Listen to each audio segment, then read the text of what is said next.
We're going to use what we learned before with transformations to graph this function. So the first thing I want to do is I want to find my vertex. So remember, it's the opposite here. So my vertex is at -2, and it's the same here. So it's -2, -3. So I can graph that at -2, -3. I have my vertex. Now, what I'm going to do here, remember, this 5 means it's being stretched vertically by a factor of 5.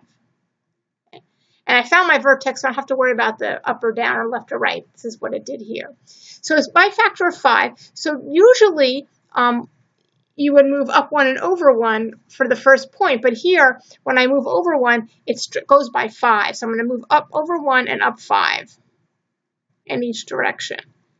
And that gives me my graph.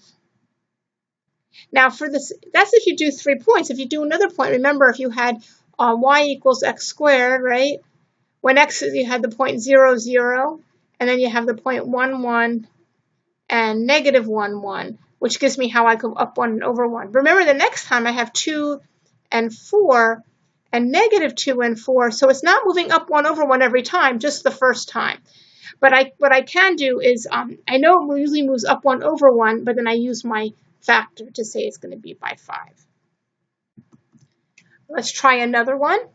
Here I have this function. So again, I want to find the vertex first. The vertex, this tells me it's 1. And I'm not adding anything, so it's 1, 0. This negative number tells me that I'm flipping it, and I have a factor of 2. So my vertex is at 1, 1, 0. Now it's going down, but it's going to go over 1 and down 2. Here was my vertex.